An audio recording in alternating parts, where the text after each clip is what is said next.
Good afternoon again. Good morning to those on the West Coast. My name is Susan Krehbiel. I'm with Presbyterian Disaster Assistance, office within the Presbyterian Mission Agency. We're going to get started in a minute, and as part of that, I am inviting Reverend Allison Harrington to share with you some technical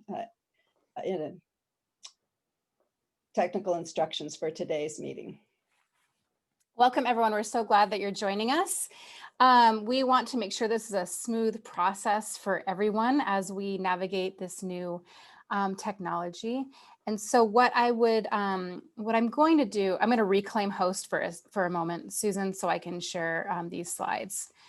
I'm going to take you through a few slides that will just help. So first, to begin with, is we have interpretation available, and the way that you enable interpretation is you click the globe at the bottom of your screen. Once you click that globe, a pop-up menu will happen, and you can choose the language in which you would like to be listening to the presentation. This presentation will be in English, and so if you need translation into Spanish, please click Spanish. I don't think we'll worry about renaming right now. Won't worry about that. To participate in the Q&A, after Susan does her presentation, there will be an opportunity to ask questions. There are two ways we would like to encourage you to participate in the Q&A. The first is you can type in your chat into the chat function. To do that, click on the chat icon at the bottom of your screen, and then you'll actually see a little video of me typing into the box at the bottom. You can see the chat box, and you can see me typing in, so you can type in your question there. The other thing that you could do is you can ask your question live by raising your hand. The way that you do that is you click on your participant icon, which will open up this sidebar that has a participant list. At the bottom of that list, you will see the raise hand function. And once you see the raise hand function, you click on that and your virtual hand will be raised, and we will try to get to your question. And I believe that's all of the if you have any technical challenges, please feel free to message me privately, and I will try to help with that. So I think that's it. So I'm going to turn things back over to you, Susan. Thank you, Allison. So Allison shows up on your list of participants as the Presbyterian boarder. So if you want to send her a message if you're having difficulties. And I invite you, if you'd like to practice the chat, you can send in a greeting now in your English or Spanish. I will say in advance, we're a pretty large group, so we will do our best if you use the raise hand feature to identify you when we have question and answer periods. But know that we're doing our best. I also am available to stay at the end. Our workshop is officially 1 hour, but I'm willing to stay up to 15 minutes after the hour if you have some additional questions and we've run out of time. So again, welcome everyone. It's good to have you here.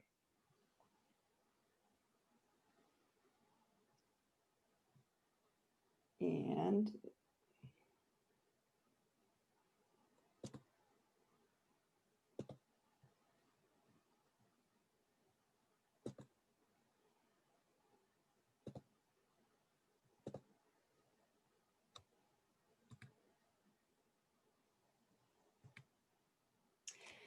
so just very briefly, I'd like to say a word about Presbyterian Disaster Assistance. It is our mission to enable congregations and our mission partners to witness to the healing love of Christ through caring for communities. And we have two mandates. One, which I think most people know, is that we are a ministry of relief and response to national and international disasters. We have a second mandate that comes to us from the General Assembly to aid to refugees and displaced persons, including resettlement. So it is important to note these are two mandates. It means that we respond to refugee situations not only when they are considered an emergency or a crisis, but we also support engagement in refugee ministries in whatever the context, including refugee resettlement. Our work is guided very much by how Presbyterians themselves decide to respond to refugees and asylum seekers. And so it is our aim and our goal to support and equip and challenge and encourage congregations here in the United States who get engaged, whether it is in direct service and ministry, hands-on ministry, or advocacy, and financial support to other organizations around the country and around the world. For today's workshop, I've basically divided it into two sections. The first being to talk a little bit about the current context of migration globally and here to the United States, and then spend the second half of the workshop talking about accompaniment with people seeking asylum. Because I am not an asylum seeker or a refugee myself, we are going to take a brief moment to hear directly from two asylum seekers.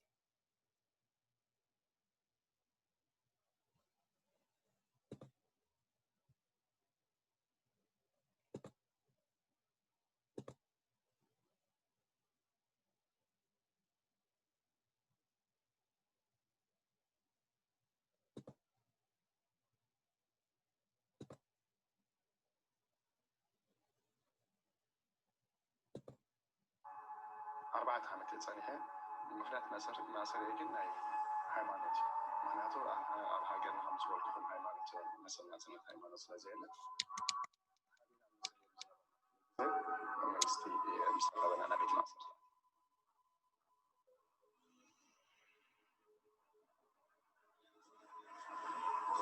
بيت ماسرتي زرايبة نايم عاد المركز اللوز كبر الخيل نايم انقستي وقت صح لي ስለዚህ ሳራን አቡነ ገልግል ነው ሳራን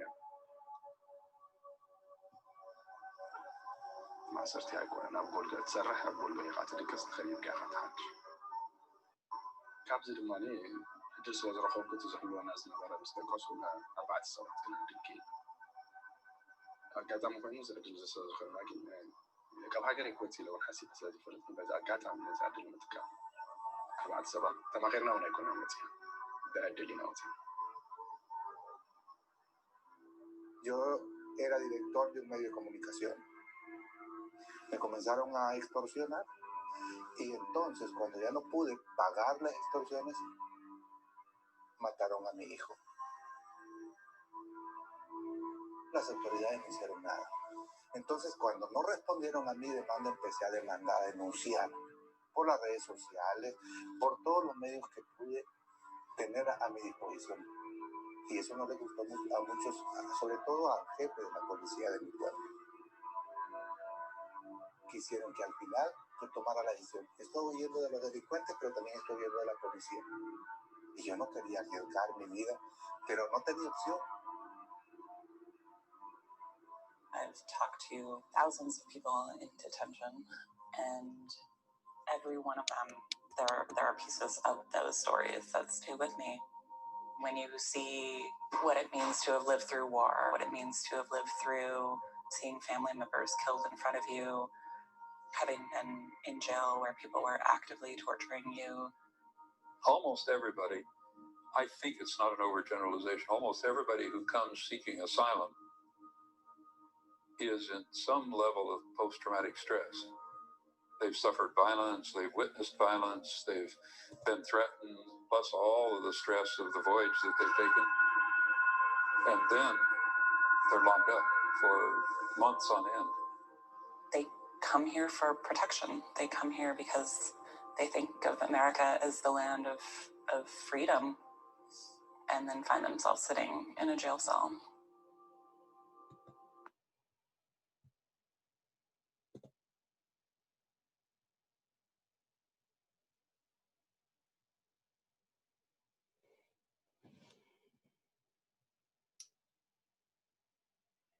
One moment, just to have a quick technical.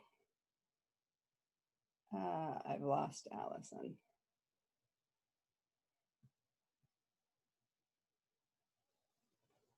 One minute, folks.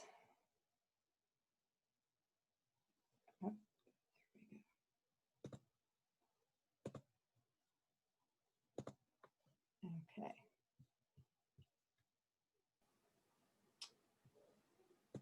So that was a brief clip from a film, Locked in a Box.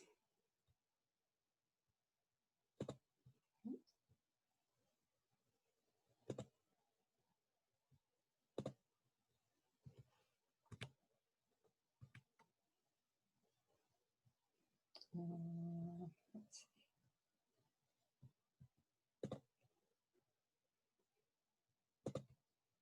Okay.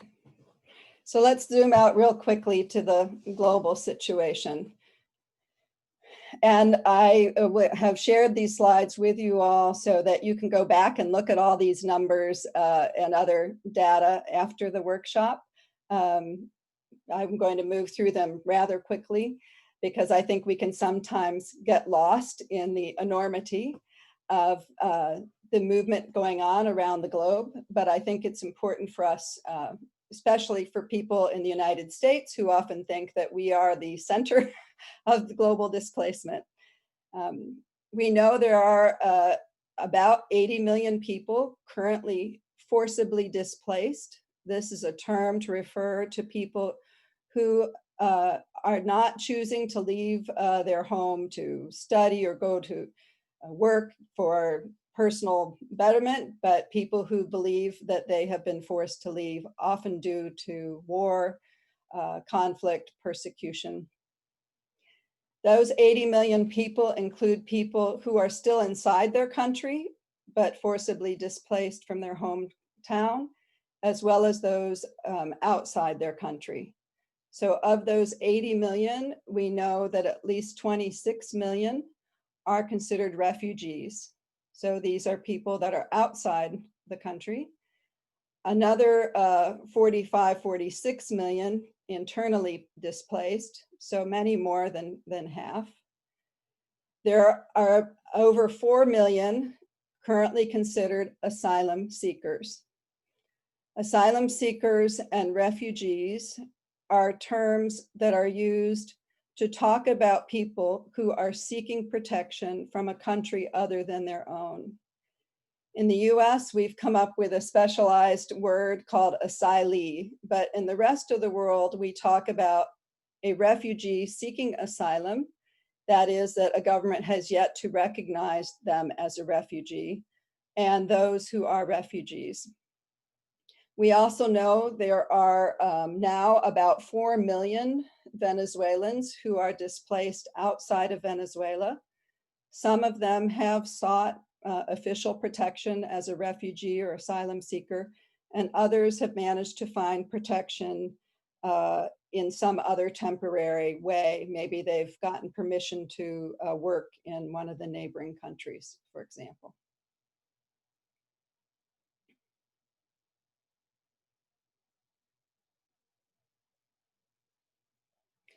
We often think about migration to the southwest borders of the United States as being from Central America, but we know that now they're actually much more diverse, coming from all over the world.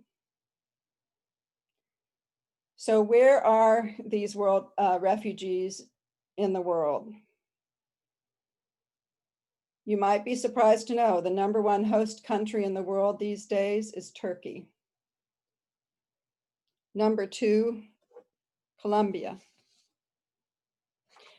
Where are these refugees coming from? #1, Turkey, Syria.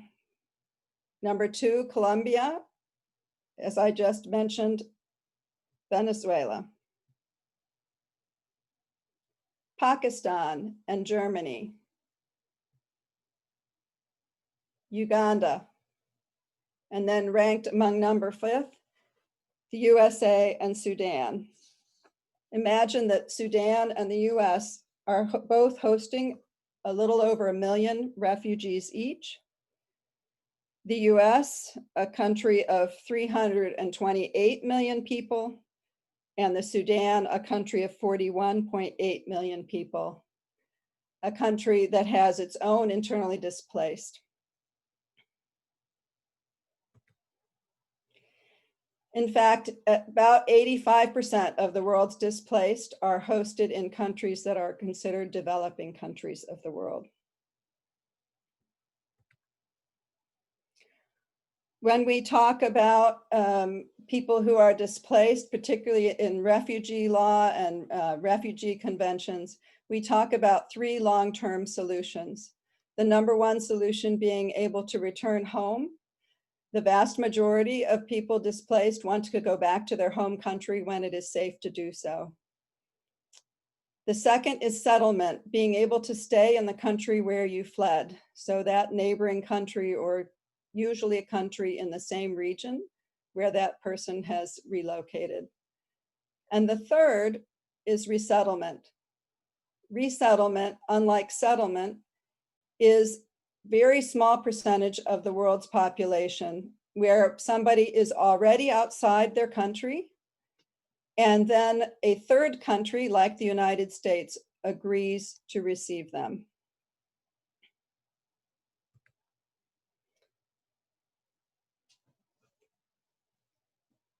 We know that how refugees arrive in the United States makes a big difference in how they are received. So even if the reason you left your home country was the same, how you are able to present your claim to be a refugee and what process you go through in the United States is very different. The 2 gentlemen you heard from in the video both came as asylum seekers to the US border. Both ended up in detention.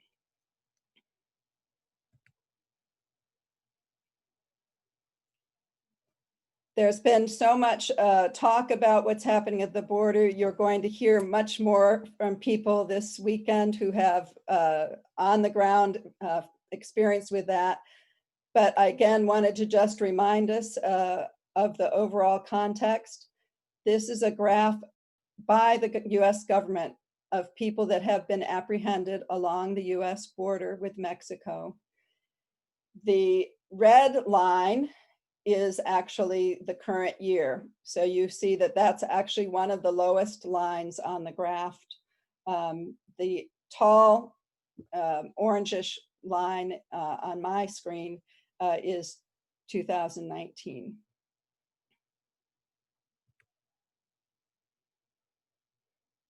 Again, as I said earlier, less than 1% of the world's refugees are ever resettled. So in the United States, we talk about refugee resettlement a lot because the US government historically has been one of the largest resettlement countries. But in the global scheme, it is a very small percentage. Even so, our current government has done everything to stop any form of refugee admissions. This is a graph of the US resettlement program. It ends here with 2018. This last year that just ended in September, we went even lower with less than 12,000 refugees admitted. And the goal set by the Trump administration for this year is only 15,000.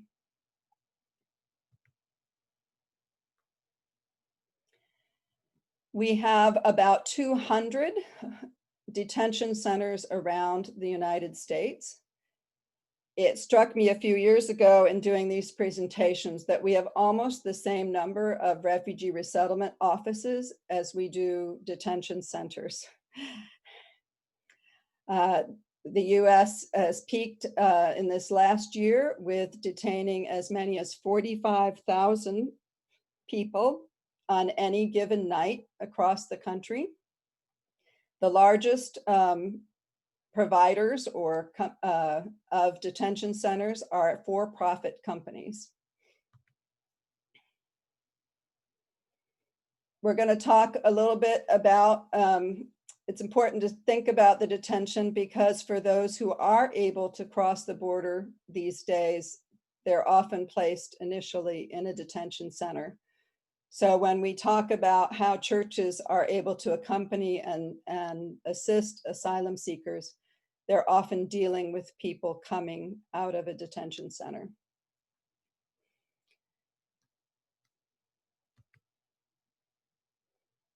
For those who work with the detention centers, they raise these kinds of challenges for the individuals, being scared and alone, being treated like criminals. One of the most difficult things about immigration detention is how indefinite it is. Unlike a criminal sentence where you are told you must serve a certain time, one of the great difficulties in immigration detention is we have no idea how long someone will be there. It's very arbitrary. And then you add for those who are newly arrived asylum seekers that they don't know anything about our system and they may not know anyone who can help them. If you're fortunate enough to get through that entire system and be released, you're most likely being released with an ankle monitor.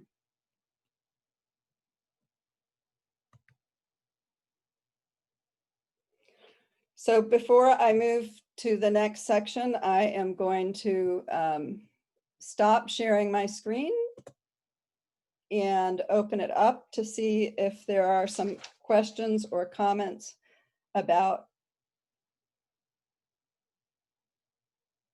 Oh, there any questions or comments?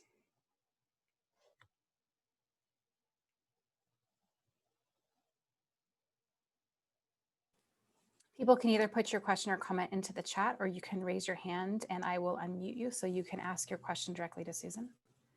Okay, oh, Dan Abbott from Phoenix. Hello, Dan Abbott. Hold on one second. I'm gonna actually add you in so we can see you. Hello, I'm gonna ask you to unmute. You should get a button that will allow you to unmute. I'm curious, since we are at a possible changeover in administration, what is it going to take in your mind with your experience to begin to undo the current situation that has been imposed by the Trump administration? That is a great question, and I'm not surprised. I think that's on everybody's mind this week. There are groups actively working at different proposals for the new administration.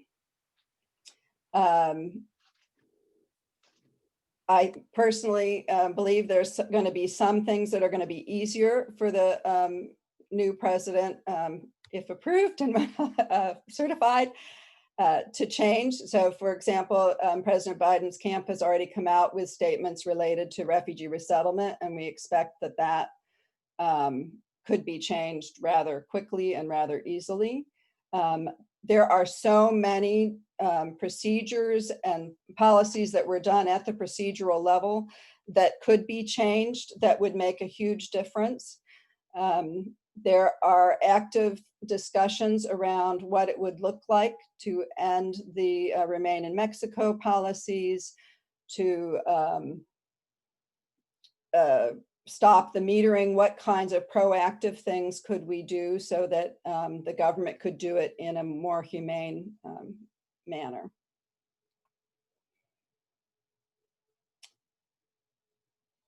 And it will take, I mean, some of that's going to take time, right? Some of that's going to take time. Thank you for that question. Another question in the chat, Susan, comes from Suzanne Hesch here in Tucson. What nations are sending the most migrant and asylum seekers? So to the United States, that still the largest number are coming up from Central America, from El Salvador, Honduras, and Guatemala. We have increasing numbers coming from the southern part of Mexico. And we have now coming from other parts of the world, from the Democratic Republic of Congo, from Cameroon, where there's increasing violence there. Dave Thomas is asking, we're seeing a tremendous increase in the number of COVID cases in the US. What is the status of COVID cases within detention centers themselves? COVID is a big problem in the detention centers. I have to go back and double check the numbers, but it was up to about 6, I think at least 60 or 70 of the centers. Georgia in particular has been some of the leaders. There are advocacy to ask that the detention centers be closed due to the transmission of COVID. We also know that people with active COVID have been deported, creating not only a health issue for them, but a public health issue in the deportations. I'm not seeing any other comments or questions or raised hands at this point. Great, and I see the questions in Spanish paralleled Yes. some of those in English, so that looks good. Okay. So I'd like to shift gears at this point and talk a little bit more about accompaniment. And accompaniment is a term that has been used in a lot of different contexts. I know there's groups along the border that have used this. It's been used internationally. When in the most general way, when I think about accompaniment, I think about it being a way of talking about assistance that comes alongside someone. It's a way of us trying to turn away from our traditional language in the US churches, which tends to be more kind of colonial or paternalistic, where we're the savior, we're the great responder. And further diminishing the role of the asylum seeker or the refugee. Accompaniment on a practical level can include everything that you might think of that a settled community would be offering to someone to assist them, to support them, to guide them. So I'd like to take a moment and invite you to think of words or phrases that you think this word accompaniment encompasses, and feel free to go ahead and type that into the chat.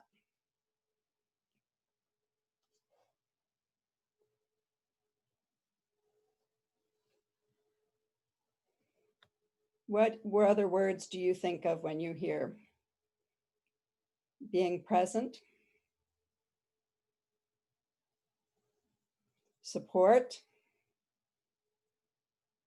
walking alongside, ally, solidarity, companion, love, care, empathy,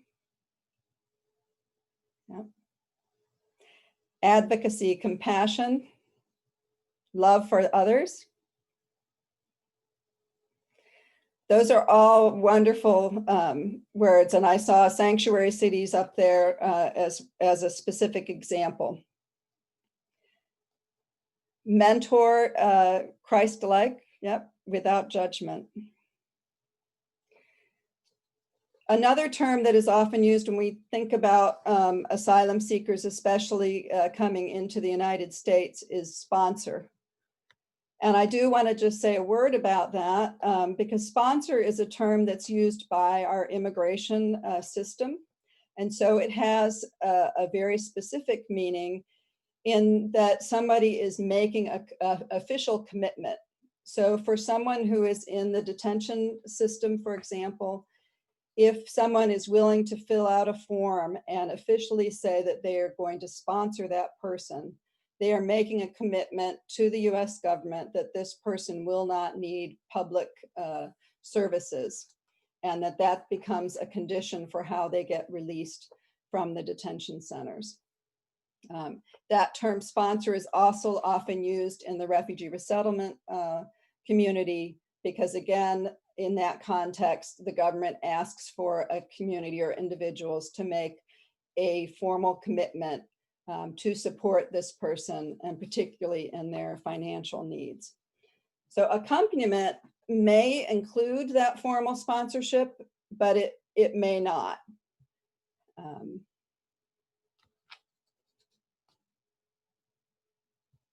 I think I had.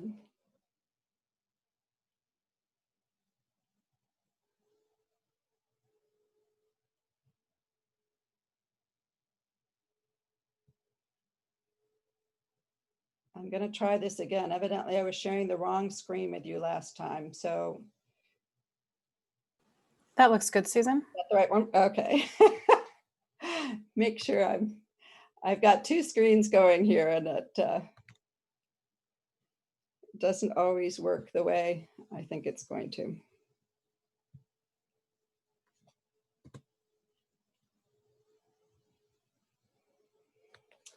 So one of the things I like to think about when we talk about accompaniment is the mutuality of it.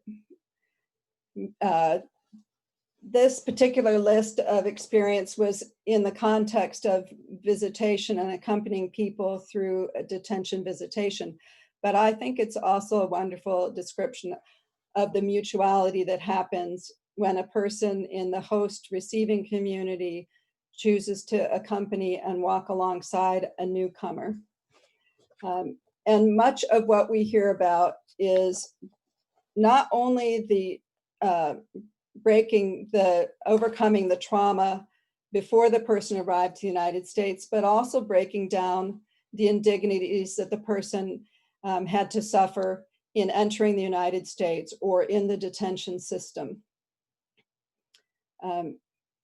Someone said in the chat about being there, and certainly one of the most important aspects of accompaniment is creating a relationship so this person knows that they are not alone.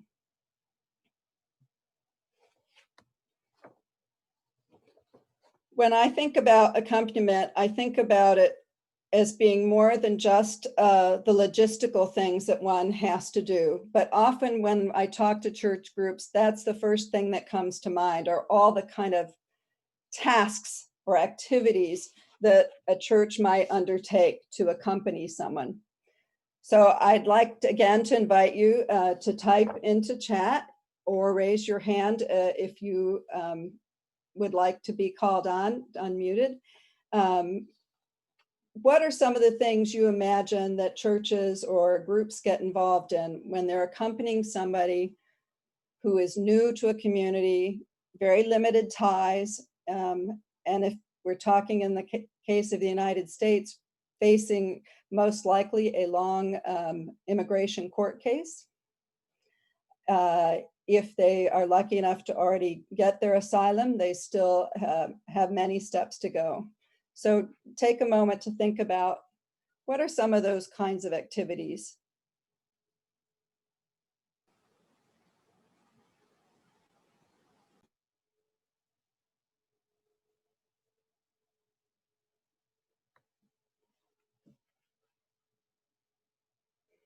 Transportation.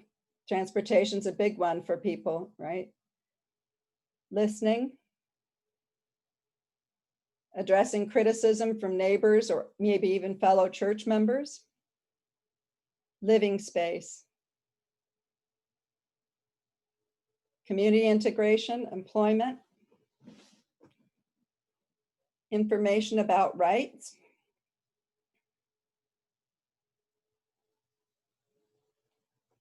They may need coordinated medical care.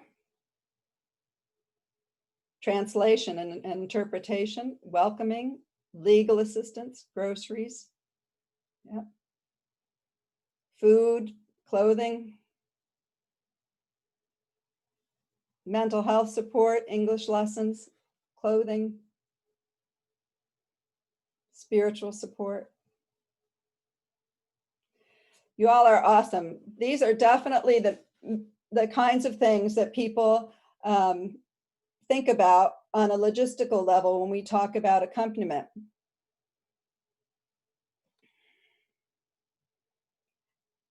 All right, so se le debe apapachar. That's a phrase I'm not familiar with. I think we, but consolation, I definitely get that.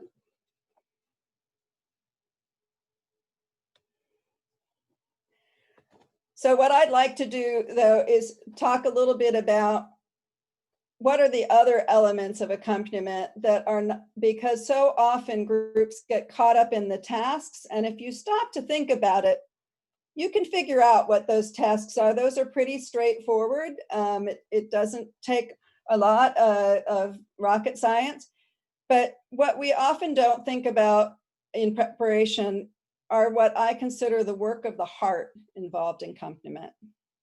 And so I'd like to take 3 different areas to talk about. First is that cross-cultural, intercultural nature of accompaniment. We know that most of the Presbyterian churches in the United States are actually white, Northern, Western European heritage, about 90%. And so when we think about accompaniment in the United States, many of the churches who come forward to offer housing and some of those other financial types of support are not from the same background as the refugee or asylum seeker. And often with that means a need to have greater self-awareness of our own whiteness, of our differing values, and our differing lived experiences. So as quickly as we were able to make that long list of all the things that someone needs, you might imagine that come quickly into that list questions of priorities and values. And so how do we begin to explore with the person we're accompanying what's important to them, what are their priorities, and what are their goals? And it is very easy to go from creating a sense of trust in the host group, in the accompanier, to then taking, perhaps overstepping that trust into making decisions on behalf of the other person. So what can we do about it? Well, it starts with the building of our self-awareness. Often there are bridge builders in the community, whether that is a person who was a refugee or is an immigrant themselves, or maybe a person who's lived in that country who can serve as the bridge builder. In Southern California, they created an interesting model where they match the asylum seeker and the host church, if the host church is not of the same background, with a congregation or individuals who are of that background. And so it's a 3-way partnership where that other group in the US that is of the same cultural background serves to do some of that unpacking for the church, and it doesn't become a burden for the asylum seeker himself or herself. They also use staff who are called 1.5ers. So these are young people whose families immigrated to the United States and they came as a young child. And so they really have been raised as bicultural and binational, bilingual. And I think that's a fairly unique model we have in the country. The second aspect, when I think of the work of the heart, is around power. And that is something I think we know innately exists there, but is extremely difficult. And again, it comes to that question, all those wonderful attributes you mentioned about coming alongside and with. Particularly if you have been part of the ability for that person to be in the community. You've helped them cross the border or come out of a detention center or a shelter or in some way come into that community.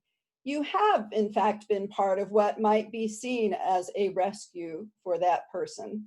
So how do we move from that kind of relationship to a partnership relationship? There are financial disparities, economic, right? There are differences in just your knowledge of the community, your relationships, maybe your relationships with the church that's paying the rent. If you signed a sponsorship form, then they may perceive you as having power over their immigration status and whether or not they can stay in the United States. So these are a lot of power differences to overcome. So how might you, as a community, and I know we've got people in this workshop who have done this, so I'm looking at some of you on the screen. What do we do to overcome that power difference?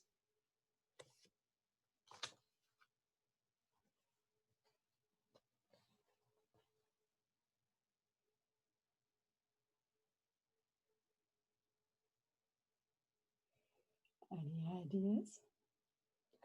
I see listening. That's exactly right.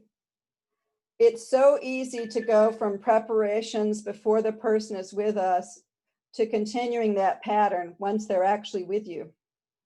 And I've seen this so many times where groups solve problems for the asylum seeker instead of with, right? And I'll give you a very practical example. We had bed bugs here. And the group immediately got together and started doing their own research, their own conversations about what the problem was and how to solve it, and then went to convince the family about what they had to do and the solution that they had already figured out. I've seen similar examples with decisions about children, with school or work. I mean, there's just so many decisions we have to make, right? And how are those developed and how are those resolved? I have someone raising their hand too, the Abbotts. I'm going to add them. Yep. Hold on, you're not muted. I'm asking you to unmute. So go ahead and Unmute. Okay, thank you. We had the opportunity to host a family for a couple of days, and I'm sure you can translate this into a greater thing. But in those few days, I gave control of the kitchen over to our guest. So she was cooking for us, and so it was Dan's idea. They became part of our home, and so we were sharing responsibility in a different way, and felt like sisters when we were done. So it just changed the dynamic. That's a great example. And, you know, we so often, because we come into life in a particular vulnerable moment for that person, we interpret that into, you know, unconsciously sometimes as in they're just needy people. And yet if they've made it to our border or they've made it to our airport, you know, these are people with a lot of skills and ingenuity, and they're survivors, right? I mean, they could run circles around us. And so, you know, that's one of those other areas of self-awareness, right? To be able to understand from the very beginning. One of the first asylum projects I worked with, we had volunteer roles for everybody in the house. And that was important, not only to not have a lot of idle time to sit down and around worrying about your case, but it was also understanding from the beginning that we were not about one group serving and another group receiving, right? We're in this together.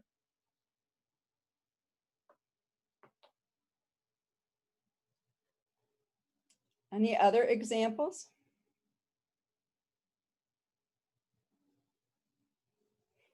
Kali, you typed in mutuality. Can I dare to unmute you and ask you to say a word more about that?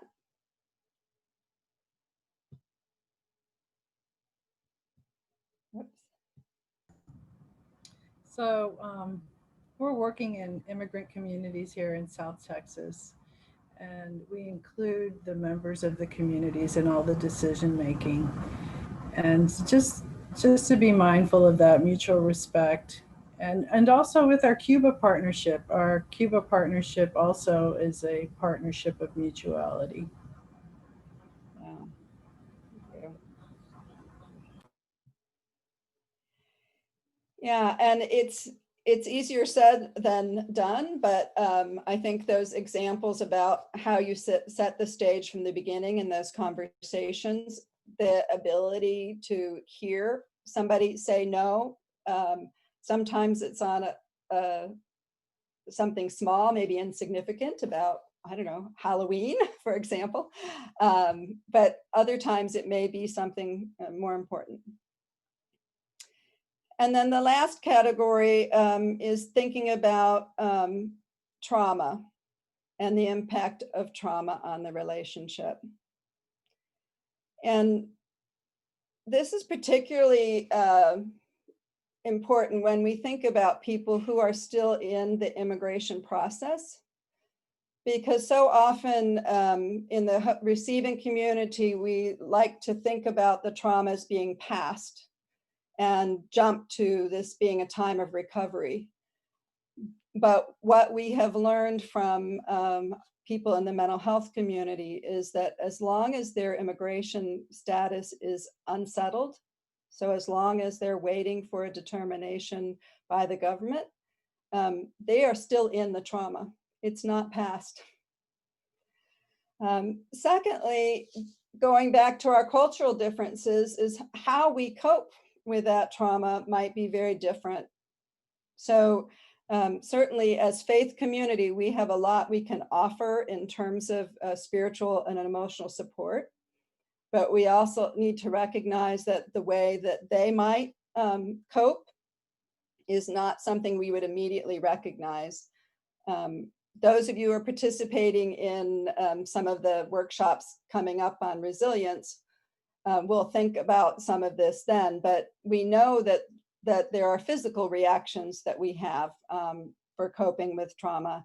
And so it's not unusual for asylum seekers to want to, listen to music with headphones on or do something where they're isolated and alone.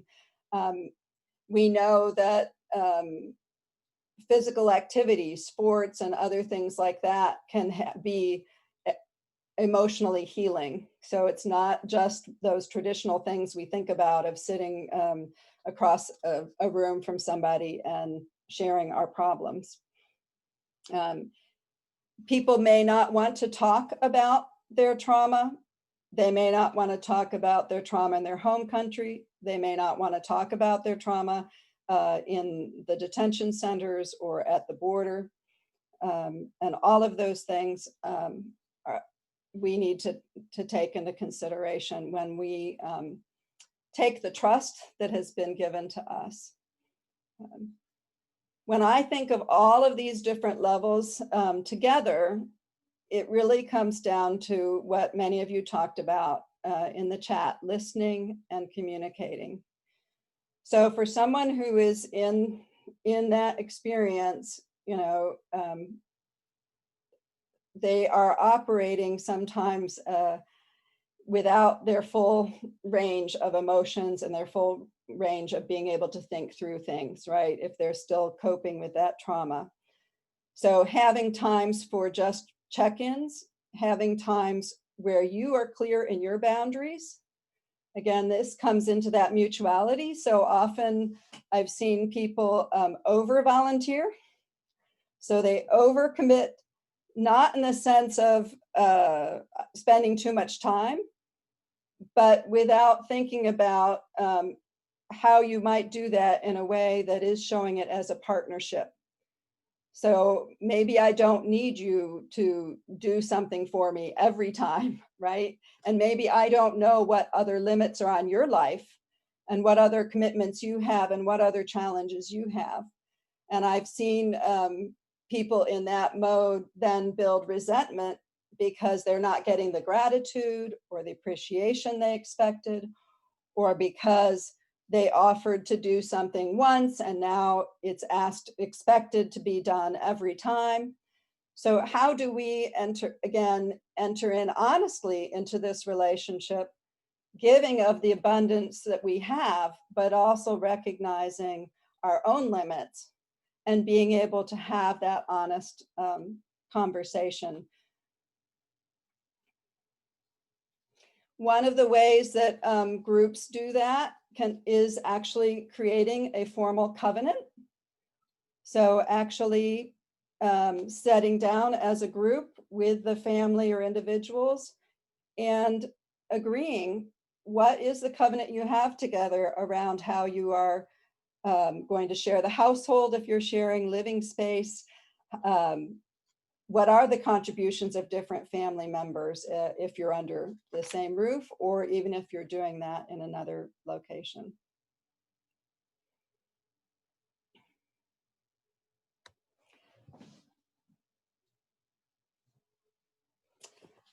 Yeah, I see dance. That's another great example about another physical healing thing. Working with South Sudanese, we found drumming was a big thing for the youth of the South Sudanese. So there's many different cultural practices that people can do for spiritual healing. And then I know Callie's question about burnout, that becomes part of that equation as well, right? So if you're accompanying somebody for a few days, you know, maybe just like if you have a house guest for a few days, you do a lot for them. But if you're being part of a 1 year, 2 year, 3 year process of accompanying somebody, you've got to be clear about how you're living your lives together. Okay. So I want to stop again here and just see if there are other questions. There's been, Susan, there's been a couple of questions that have come into the chat. One is from Robin Celeste earlier in our time. They were wondering, can anyone be a sponsor or must it be an organization? And are there other requirements for sponsorship? Great question. So sponsorship in the context of somebody who's in detention is actually an individual commitment. So it is an individual who has to fill out that form. Groups certainly make those commitments together. If the person has an attorney representing them, which is a small number of cases, but often in cases with sponsorship, groups can also write letters of support and endorsement that would help. But the actual form is an individual. And so even when an asylum seeker has a relative in the United States, they may not be in the position to sign that sponsorship form. And so we didn't talk about that earlier, but sometimes there are other people in the United States that that person knows, but not able to do everything that that person needs to get out of detention and to be hosted. Great. Another question comes from Martha. Martha asks, what are best ways to be involved during COVID? Pen pals, donations for immigration lawyers, others? I'm assuming, and Martha, please forgive me if I'm assuming too much about your question, but I think in this time when a lot of us are socially distancing and not able to volunteer in the community and work in the community in ways we used to, what are ways that we can be involved during this time? So those are great examples. Certainly many of the visitation programs now have letter writing, have had letter writing from before and have encouraged more of that. There are commissaries in the detention centers, and so some churches have given money that they can use to buy things in the detention centers. We have, and I'll talk about this again when I go over resources, we have produced guidance for accompaniment during COVID because the detention centers are such a dangerous place right now that we are encouraging people to find safe ways to help people who are released. And whether that is just in arranging transportation from the detention center to travel onward, or if they need an overnight. So we have developed guidance around that. Certainly, quarantining is always preferable from both sides when people are first being released, because we don't know necessarily even the host community's safety, right? And but that is still a problem. Very small percentage of asylum seekers get legal representation. There are a number of nonprofit organizations around the country who provide legal services, and they mentor attorneys to provide pro bono legal services. And so they are always in need of financial support. That is definitely one of the areas. We have also at PDA been increasingly trying to support work along the Mexico side of the border because of the Remain in Mexico policy and so many people being caught on that side of the border. Kristen Rice is asking about opportunities to be involved in this work for individuals who may not be part of a faith community that shares that interest. So there are definitely organizations and groups that that are not part of churches who are involved in this kind of work. One of the advantages that I think the faith community has, which exists in some secular organizations as well, is whether or not you're making an institutional commitment. There is a difference for me if there's a group that's connected with an institution that says we will accompany this family, than it is just a random group of 4 or 5 friends who get together and say we will accompany this family. And it goes to this question about long-term accompaniment and burnout. Volunteers have things that happen in their lives. And it is not uncommon to have people make this commitment and they lose their job, or they start a new job, or they get a new educational opportunity, family problems, what have you. When we have an institutional commitment, the churches often then go back and find other people to help fill in that volunteer's role and keep the commitment going. So that's just something I encourage people to think about if they're thinking about just gathering together a handful of friends. What would you do if you lost, 1 or 2 of those members in your group, and how would you keep that commitment?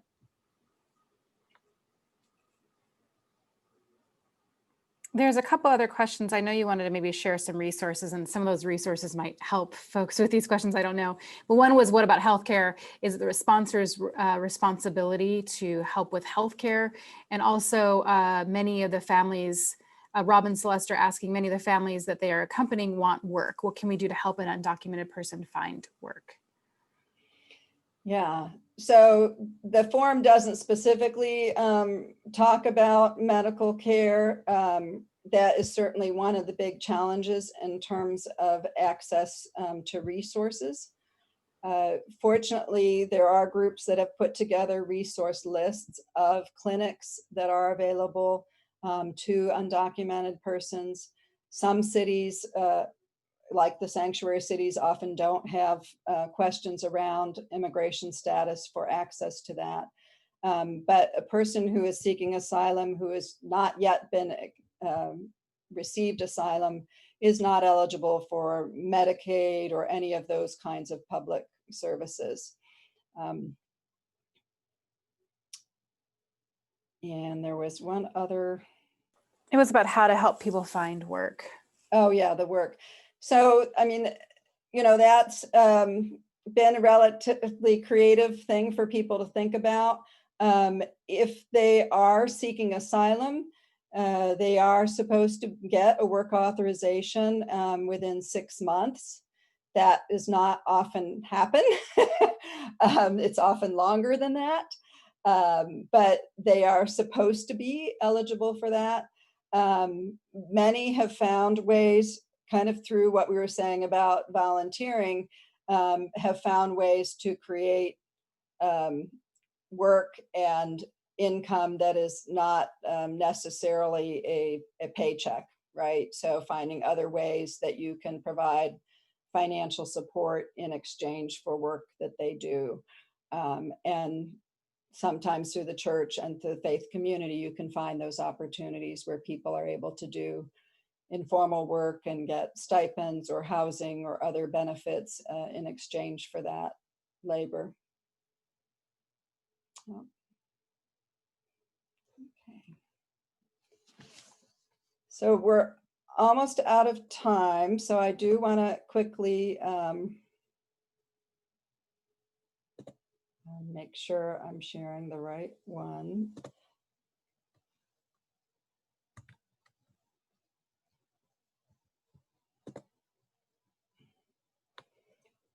We did talk a little bit about advocacy. This is a good reminder to me to say, I really, advocacy with a small a is a part of the day-to-day accompaniment we talked about, right? Helping people access the services that they need. But it really, especially in today's time, and when we talk about recovery of many of the affirmative policies we had for asylum, public witness is so important, and it is one of the ways that we can stand with asylum seekers. These are the various websites and links for PDA.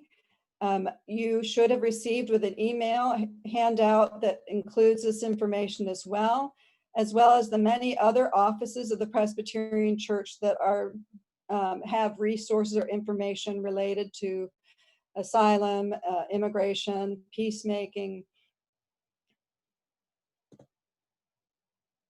We have, you also received a specific handout related to the topics I was talking about, more in depth, related to the cross-cultural, the white identity pieces.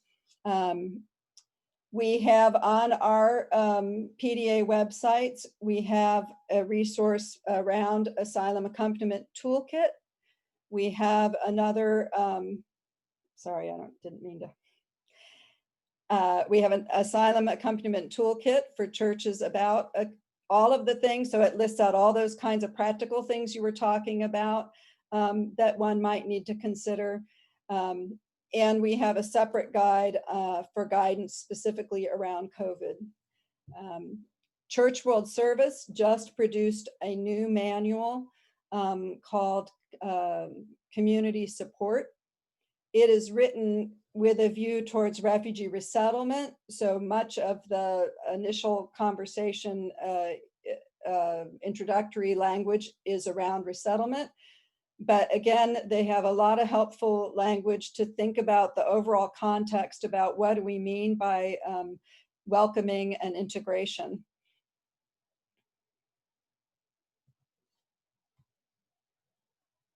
And I think that was it. One last word about our website, just because I know people always have fun trying to navigate it. The PDA main refugee page is kind of our landing page, and very near the top there is bold letters around families and children, and that is basically our asylum page that you can link to. So between those two main pages, you should be able to find most of our resources. The clip I showed today was from Locked in a Box, which is a documentary film we created about detention, and that is available through our website, as well as a film about refugee resettlement.